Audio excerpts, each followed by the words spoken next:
Hey everybody, it's Femtrooper, and today I want to finally do my top 10 games for the PlayStation 4.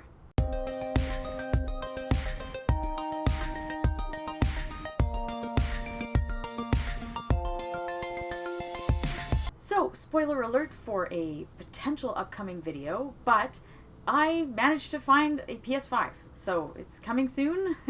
I got a notification on my phone and I got one. I got a PS5, the disc edition. I am very excited. It comes this weekend, and I am really stoked for that. So I figured, because I have a PS5 now, the PS4 is kind of old news, and, I'll be playing PS4 games on the PS5 at this point, and that'll be, the console we have set up. So let's do a top 10 list of PS4 games. Yes, I still have many PS4 games to play, and I am still going to play them, so this list may change in the future.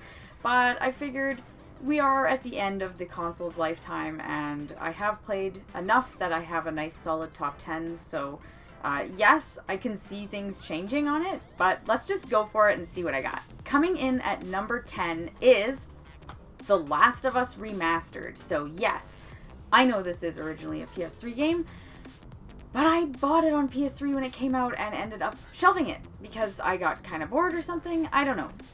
And I just thought, that's weird because it's seen as such a really good game by everybody. So I decided to give it another shot, and I did.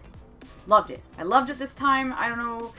It's a little too stealthy for me. There's definitely issues, and some parts of it I found a little slow. But overall, I'd say it's a solid game. It's really good. Like a 9 out of 10. Excellent story. It's emotional. There's a lot going on, and even if you're not into the stealth aspect, you can lower the difficulty and, who cares, whatever. But it is really good, and it definitely had some interesting things. And I will say, and I'm not spoiling because you don't know what I'm talking about, but I didn't expect the ending that it had.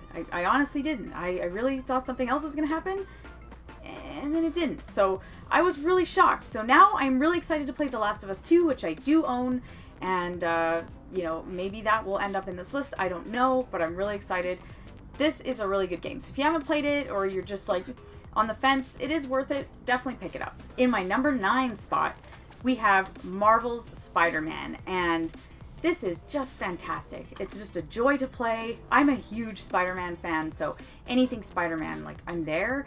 And yes, Miles Morales is also a fantastic game. It's maybe an honorable mention for me, but this is solid, so much fun. I was so invested in the story. It was just fun. Spider-Man is just fun. The mechanics are great. The gameplay is solid. It feels really good.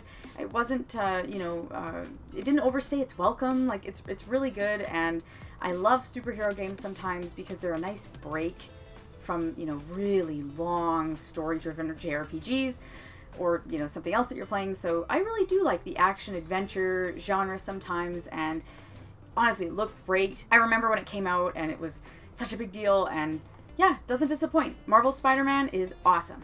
Coming in at number 8 is, of course, a great title here, and that is South Park: The Fractured Butthole. And I love these. These are fantastic. I'm going to call them JRPG. I know they're not from Japan, but they really do play out their JRPGs, whatever. Awesome. This is fantastic. The first one, The Stick of Truth, was great. Solid JRPG. This one is an SRPG, and they did a really good job. It was so much fun. There's superheroes in this one, and I don't want to say graphics, because I know that sounds silly to say that the graphics are so phenomenal when it's South Park, but they are, because they look identical to the show. So, when you play a game and you want it to look real, you want it to feel like the real thing, well, this does feel like the real thing, because the real thing are the graphics from South Park, and it looks just like you're watching an episode of South Park. So they nailed it in terms of that. It's fantastic. It's really just, it's everything South Park. So it's super, dirty, gross. This is definitely a rated R kind of game. It's it earns its mature rating, let's just say that. But it's hilarious. It's so much fun. The combat and stuff was great. I really enjoyed myself. These are really fun, and it's completely offensive in the best way possible. If you are a South Park fan, doesn't matter if you like South Park, you don't even watch it anymore, but you just love South Park. Who cares? You'll love this game. It's so funny. And yeah, I really can't say anything bad about this. It's just a lot of fun, and I really, really hope we get a third one at some point. I was debating on putting the next game, or the next 2 games, I suppose, in one, but I figure they'll have their own spot. So let's just talk about them at once. So we have at number 7, Yakuza Kiwami, and then at number 6, we have Yakuza Kiwami 2. These games are... I can't say anything bad about Yakuza. I mean, come on. These are phenomenal. They're so much fun. I am working my way through the series, and I am loving every minute of it. They are so quirky and weird and dramatic and everything. They're everything I want. They are... I was just talking about it in a Discord server that I'm in. They are just the right amount of open world for me, because I don't like sandbox, I don't like open world games, but these are open world enough, but they're still very linear. So, you know, you have a little area to explore that kind of feels open world in a way, but it's still incredibly linear, and you can veer off the path if you want to do these really bizarre, funny side quests that you get in these games. They are something. I'll just say that they are something else. And yeah, fantastic. These are so much fun. The main character of the Yakuza series is Kiryu, and he is really, really great. He's one of the best characters in video game history for me. I just love him. He's so much fun. And yes, there is another character I will talk about later in this video that I like even more now, but Kiryu is one of the best, and I'm so excited to see his story through with all the rest, because the next game I have to play is the 3rd one, and then, you know, then 4, 5, and 6. So I'm slowly making my way. I have all of them on my shelf. I really liked Kiwami because of, you know, the girl that he finds and has to deal with that. That was really interesting, and then obviously that continues, but I won't spoil, into Yakuza Kiwami 2. And it was really solid, but then there was a sort of a love interest in Yakuza Kiwami 2, and I was all about it, and it was really exciting. And the final scene was just, like, so cheesy in an 80s way, kind of like, where you... I don't know, like your jaw's dropping, but you know everything's gonna work out, but it's still like, oh my god. These are just great games. Great games, guys. We've come to my top 5. So, let's get right into it. At number 5, we've got Persona 5 Royal. And this is one of my favorite JRPGs of all time. I mean, the game is fantastic. It would probably be higher on my list if I enjoyed and actually, like, just got into the battle system a bit more. I'm not really into the Persona SMT thing, but in terms of story, it's just so good that, you know, I just enjoyed it so much. And it's also just so long. So I have my issues with the Persona series. I've talked about that many times on this channel. I don't like school setting. I don't like the social aspect. It just kind of drives me nuts. But other than that, I mean... Persona 5 Royal is, like, top-notch. I mean, you've got fantastic characters, a great story. It's a wonderful JRPG. It's so, so, so good, and I was really invested in this. This took me 101 hours. That's a long time for me, especially when you don't have as much time as you used to have, and I saw it through to the end. It was fantastic. The music in this game, I mean... Come on, some of the best music in all of video games is in this game right here. So it's really worth your time. You should definitely play it. Personally, at this point, I would recommend you just play it on the Switch. And if I hadn't have already played this, I would have bought it on the Switch and it would be in that top 10 list. But because I played it on the PS4, this is the version that I played. So it is a PS4 game to me. And I'm obviously not replaying it. So I'm good. I have my copy here. But I highly recommend it. It is just... so great. You will be emotionally invested in these characters as if they are friends that you have in real life. Number 4 is a game that I actually just beat recently, and I completely fell in love with it. Like, in every way. Like, to me, this was like perfection in a game. And that is Sakura Wars, a game that really caught me off guard. It's a game I wanted to play, but I'd heard good things. I thought I would like it, I guess. I don't know. Did not expect to love it as much as I did. This is so damn good. For starters, the characters in this game are fantastic. You really like them. Like, they're just solid, they're funny. It really feels anime in such like a 90s way, but like where you're laughing and it's like so hokey and cheesy, and you know, it's kind of like a visual novel mech romance sim. Weird, but of course, only in Japan, right? It's so bizarre, and you're this guy. You play, like, the main character in this game is a guy, so you are trying to romance other girls, and you can kind of, romance a bunch of them, but you end up kind of picking one, and there's mech battles that are like epic and intense, and it's actually really satisfying gameplay because it's like an action game. I personally don't consider this to be a JRPG. I mean, you're not leveling up, you're not doing any of that, and it's mostly kind of like a visual novel where you're talking to people, and then you do these segments that are like big mech battles, but to me it just didn't feel like a JRPG. If you consider it one, sure, that's cool, but I just don't. If I did, I would definitely have it on some kind of top JRPG list, but do not skip out on this. The cutscenes in this are fantastic. The music is so much fun. The designs of all the characters are by the same guy who did wrote Bleach and drew Bleach, so amazing. And I don't know, I just really love this game. How about this? Every time I sat down to play this game, I was smiling and having a great time. Like, I legitimately love it. Like, it's so much fun.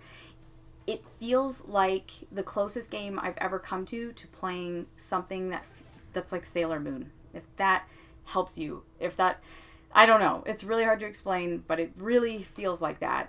Where people are kind of like, for starters, to get into the mechs, they go down like a slide and then end up like transforming and getting into these like battle suits. I mean, that right there, you should want to play the game just because of that. I was really invested in the story. The graphics are so adorable and cute, and I don't know, guys. This one I connected with on a level I did not expect, and I am so happy. So yeah, it's in my number 4 spot. Coming in at number 3 is Yakuza Zero, and oh man, this one it's a big one. It's long. It's longer than the Kiwami ones, and it's the first Yakuza game I ever played, so yes, it is high on this list. I had no idea what I was getting in for. Again, kind of like Sakura Wars. Thought this might be cool.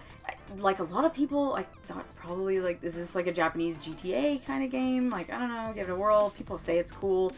And then my mind was blown. So I have talked about Yakuza on this channel a lot. Zero is the first one I played. It's incredible. For starters, it takes place in the 80s, so amazing. It's like a prequel to the original Yakuza, which is Yakuza Kiwami 1 on the PS4. It's so good. You have to play it. It is not GTA, because I'm not a Grand Theft Auto fan. I used to be into them, but not so much anymore. I don't like sandbox games. This is not like that. So if you're not playing it because you think it's going to be like Saints Row or Grand Theft Auto, but just like in Japan, it's not. It's actually not. It's story-driven, kind of like a brawler. So it's really not, I don't know, and it's quirky. There's so many weird side quests. You'll be on your way doing a main story, and then someone will just come up to you and be like, hey, blah, blah, blah. And it's like the weirdest thing you've ever thought of. And you're like, what? So you need to help somebody do a photo shoot or something weird in a diaper, or like, it's really weird. Like, this is like the weirdest Japanese thing ever in the best way. It's fun, it's silly, and again, these games are the right amount of absolute serious drama, suspense, thriller. It's the Japanese mafia, right? So it's intense, and you're like, oh my god, and people are dying, and then the most silly thing will happen, or someone will die, but it will be in like the most ridiculous way.